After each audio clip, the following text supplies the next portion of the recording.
Nah, ini tadi contoh apa itu yang dimaksud dengan objek dan kelas. Oke. Nah, beda dengan kemarin waktu Anda algoritma pemrograman, mungkin algoritma pemrograman ketika ketemu suatu masalah ya kita cuma punya satu kelas, di dalamnya ada public static void main dan ada metode-metode. Sudah bikin metode baru selain public static void main di algoritma pemrograman?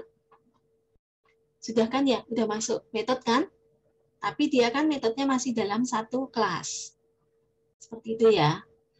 Nah, kalau ketika nanti kita berpikir dengan menggunakan logika object oriented, maka nanti satu kasus, misalnya satu untuk menghitung luas aja, bisa jadi dia minimal akan ada 2 buah kelas. Seperti itu. Nah, object oriented ini kita pelajari di mata kuliah ini, PPO 1. Nanti di PPO 2, Anda akan ketemu. Bahkan nanti pemrograman berikutnya struktur data 1, struktur data 2, apa namanya? Yang berikutnya mungkin analisis dan desain gitu ya. Bahkan mungkin di beberapa mata kuliah yang lain, mata kuliah pilihan kemungkinan akan banyak menggunakan juga bahasa pemrograman, banyak menggunakan logika dasar pemrograman object oriented karena memang base-nya tadi memecah-mecah masalah kita kelompokkan menjadi satu dalam satu kelas. Nah, kalau kalian kemarin mengalami algoritma pemrograman kan kadang satu program itu dimasukkan dalam satu kelas dan panjang gitu ya. Kemudian metode, kalau ada metode pun juga metodenya dimasukkan di situ semuanya gitu ya. Nah, bisa jadi metode luas lingkaran, metode keliling lingkaran, metode luas bujur sangkar, semuanya masuk dalam satu kelas gitu ya. Nah, hal seperti ini akan lebih susah ketika nanti akan kita pakai ulang seperti itu. Ya, apalagi kalau kalian tidak punya metode, semuanya dalam satu baris, ketika mau kita pakai lagi berikutnya, ketemu kasus berikutnya, misalnya untuk menghitung luas balok. Nah, kan menghitung luas balok kita butuh luas persegi gitu kan. Nah, kalau kita bisa pecah-pecah masalahnya kemarin, ambil aja dari persegi, dari kasus persegi kemarin, tinggal kita ambil lagi, misalnya seperti itu. Nah, dengan menggunakan object oriented, kita tinggal ambil yang sudah pernah kita kerjakan, kemudian kita pakai ulang. Nah, dan itu lebih kita jadikan dalam satu kelas, tidak hanya metode. Mungkin kalau Anda pernah mendengar ini kan, bisa pecah-pecah jadi metode. Nah, ini menjadi lebih besar lagi ketika kita jadikan kelas, maka tadi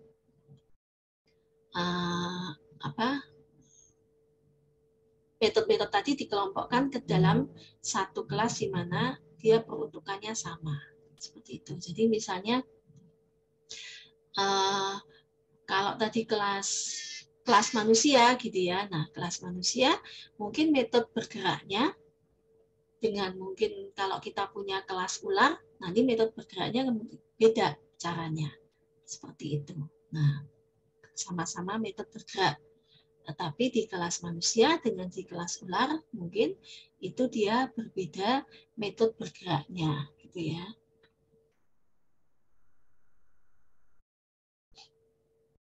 Ini beberapa alasan mengapa dikembangkan object oriented gitu ya. Dan sekarang sudah hampir semua pemrograman sudah memakai konsep meskipun mungkin bentuknya berbeda dengan di Java ya object oriented-nya, tapi dia sudah modelnya juga dikelompok-kelompokkan di dalam kelas-kelas seperti itu. Meskipun tadi hati-hati ketika membuat object oriented pun bukan berarti object oriented-nya akan efisien sehingga masih sukses gitu ya. Nah, ini kapan dipakai gitu ya, kalau programnya cukup besar, meskipun ketika kita belajar tidak langsung ketemu program yang besar, tapi mungkin dimulai dari program yang kecil dulu. Tapi sebenarnya ini dipakai sangat membantu ketika kita pakai di perangkat lunak yang cukup besar yang akan kita bangun. Ini, nah,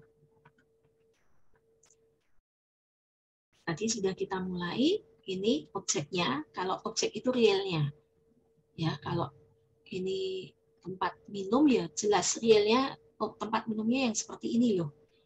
Ya, mungkin beda dengan tempat minum yang bentuknya apa ini? Yang bentuk. Nah, ini sama-sama tempat minum kan? Apa yang untuk kendi ya? Saya seperti itu. Nah, sama-sama tempat minum. Tapi ini objek tempat minum ini dengan objek tempat minum ini dua objek. Tetapi dia dalam satu kelas tempat minum. Ya, tempat minuman ya, tempat minuman. Seperti itu. Kenapa dia dalam satu kelas? Karena sama-sama dipakai untuk menampung air yang nanti kita tuang untuk diminum. Gitu kan? Nah, maka ini kelihatan realnya ini objeknya. Sementara nanti kelasnya adalah kelas tempat minuman. Itu juga dengan ini, mobil. Ini objek, karena kita jelas bahwa objeknya itu mobil yang berwarna biru, rodanya 4, mobil pasti roda 4 ya. Rodanya bentuknya seperti ini gitu ya. Kemudian pintunya ada 4, seperti itu. Nah, ini objeknya. Sementara kalau kelasnya adalah kelas mobil. Nah, bisa jadi kelas mobil itu isinya objek ya macam-macam. Ada yang seperti ini, ada yang mungkin apa? Yang mobil yang lebih tinggi gitu ya, mobil yang lebih tinggi seperti ini misalnya. Tapi sama-sama kita sebut mobil meskipun dia bentuknya berbeda, misalnya seperti itu. Nah, ini bedanya objek dengan kelas.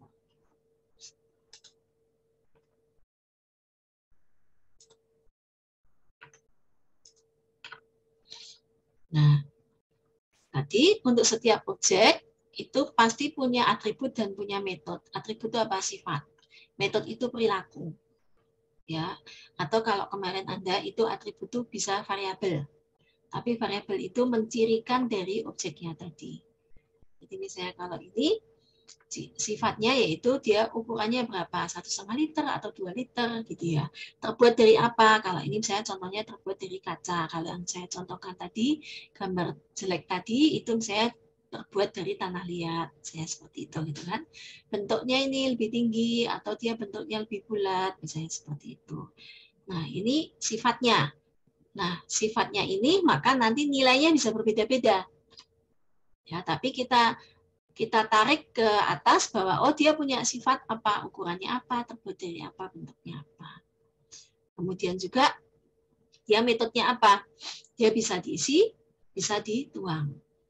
Seperti itu. Jadi misalnya oh diisi 1 liter, dituang 0,5 liter gitu ya. Nah, maka nanti ini isinya tinggal berapa, misalnya seperti itu. Ya, nah sama seperti ini. Contohnya kalau di mobil ini dia punya sifat pembuatnya atau mereknya ya, kemudian modelnya, misalnya pembuatnya Toyota, modelnya bisa beda-beda gitu ya. Nah, jumlah pintunya bisa 2, bisa 4 gitu ya. Ukuran mesinnya bisa berapa cc, misalnya seperti itu. Untuk setiap objek mobil bisa datanya berbeda-beda.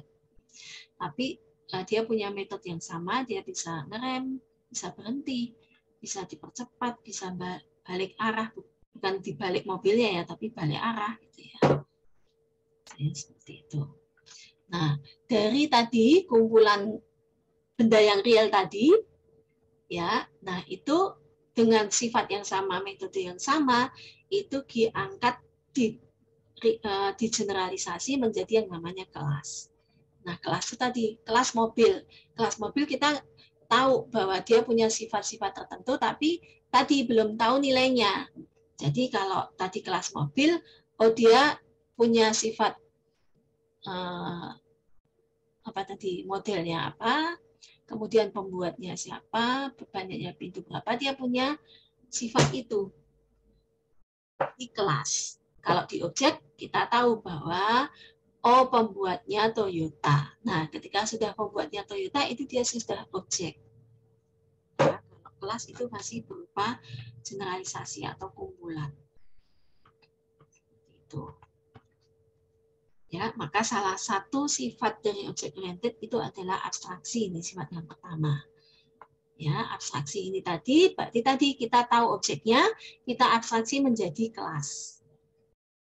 Seperti tadi saya bilang objeknya ada Prisia, ada Rosalind, ada Elizabeth, itu objeknya. Nah, saya minta Anda abstraksi. Kelasnya apa? Tadi bisa jadi kelas manusia, bisa jadi kelas makhluk hidup, bisa kelas mahasiswa, seperti itu. Nah, ini tadi case-nya dari objek. Ya. Nah, nih contohnya. Kelasnya lingkaran, tapi lingkarannya bisa ini. Bisa berwarnanya macam-macam, bisa diameternya benar-benar lingkaran ya, diameternya sama, bisa juga dia oval karena dia diameter ke mendatar dan diameter horizontalnya berbeda. Nah, coba kalian beri contoh kelas dan objek yang lain selain tadi yang sudah saya sebutkan.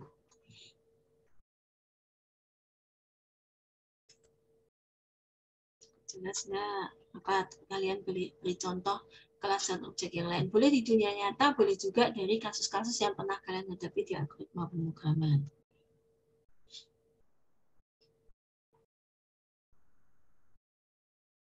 Nah, contoh kelas, contoh objek.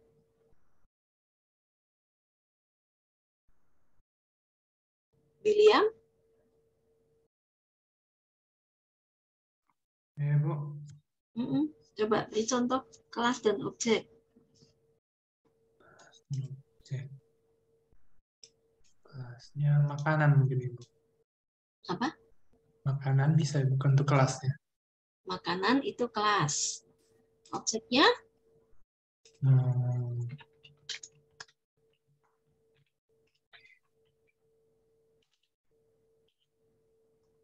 Nanti bahan-bahannya mungkin sayuran gitu, Ibu. Nah, kalau kelasnya makanan, itu artinya dia punya sifat apa? Sifatnya dulu supaya makanan memiliki rasa mungkin. lagi.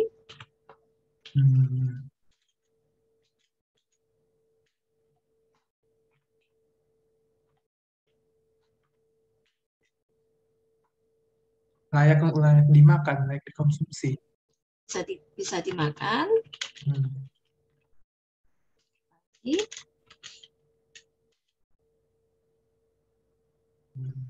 Memiliki nilai gizi. Nilai gizi.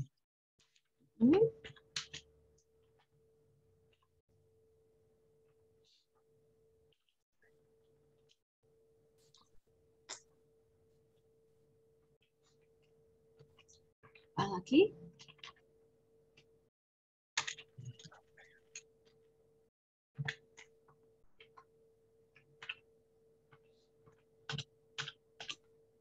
Itu sifatnya. Kalau perilaku atau metodenya kira-kira apa?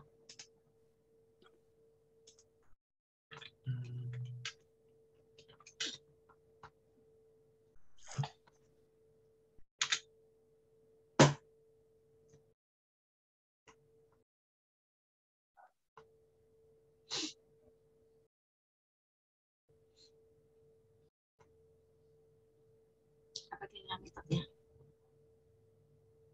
Atau perilaku, atau apa yang akan dikenakan terhadap makanan bisa juga. Kuah goreng sepertinya, Bu. Apa? Kuah atau goreng. Kuah atau goreng itu sifat atau metode? Bisa masuk metode, Bu. Kalau metode nanti isinya metode apa kalau kuah?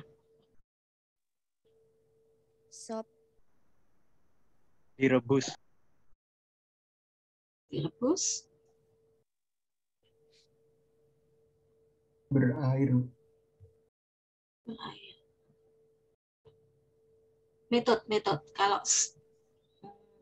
metode itu berarti perilaku. Dia bisa Dimakan, Bu. apa? Dimakan. Dimakan. Nanti isinya apa? Perilakunya. Maksudnya metodenya, Bu. Metodenya dimakan. Metodenya dimakan. Dimakan itu nanti kira-kira kalau di dalam metodenya itu perilaku dimakannya gimana?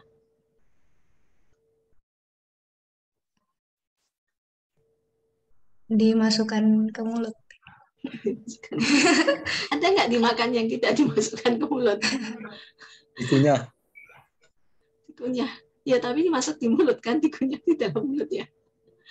Kalau tekstur gitu gimana, Bu? Apa? Tekstur. Nanti kan Tekstur. ada kayak pas dimakan kriuk keras atau gimana gitu. Makan keras. Sebentar, saya tutupin dulu.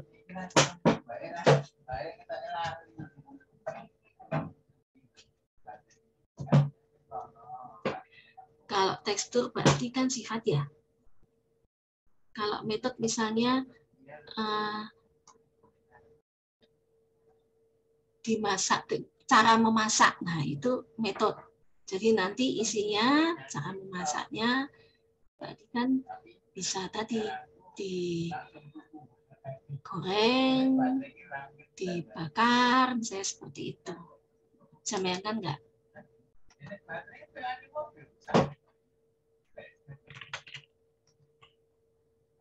Halo? Halo? Ya, Bu. Ya, saya bedain ya. Kalau tadi ini sifat tekstur itu berarti dia itu sebagai sifat, ya. Kalian terdengar nggak suara yang lain? Dengaran, Bu. Dikit, Bu. Dengaran ya? Iya, Bu. Ya, Bu.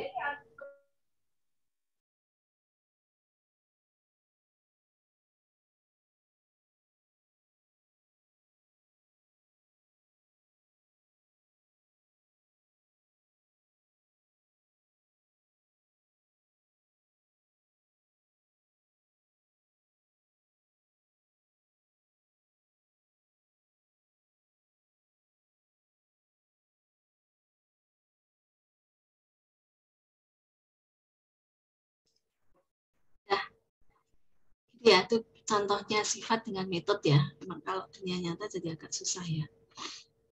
Kalau lingkaran ini aja deh, lingkaran, kelas lingkaran. Berarti kira-kira sifatnya apa tadi?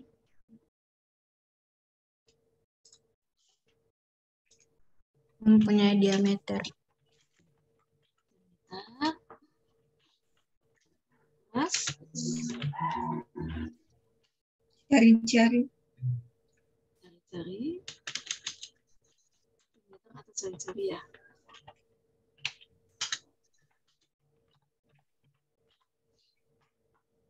Lalu, metodenya apa?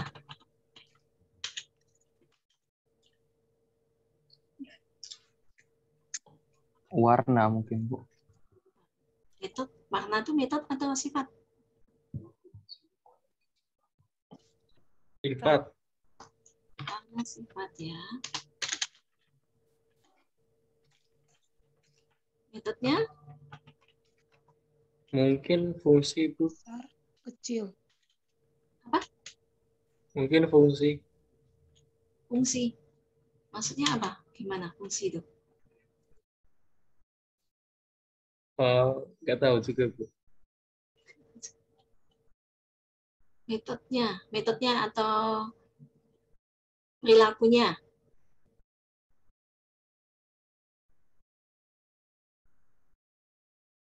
Apa kalau lingkaran?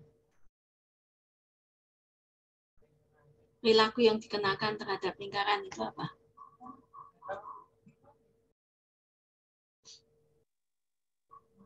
Luas keliling, Bu. Luas sama keliling.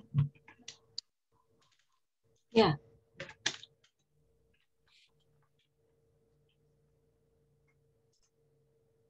Ya. Nanti kita lihat lagi deh contoh-contoh berikutnya. Ini ya, bisa segi banyak, kendaraan itu kelas. Yang di atas ini kelas ya, jadi dia mulainya dari yang kecil kemudian diabstraksi menjadi kelas. Ini kendaraan, jadi kendaraan itu berarti apa? Yang dikendarai ya, yang dikendarai. Jadi bis sepeda, motor, bis, mobil, andong, ya itu termasuk kendaraan. Maka ini tadi bisa dimulai dari objeknya, kemudian kita naikkan sebagai kelas. Ya. Nah ini, juga ini saya kebalik ya.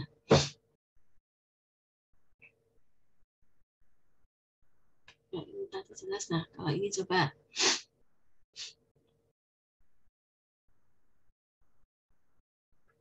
Soalnya cukup jelas nggak?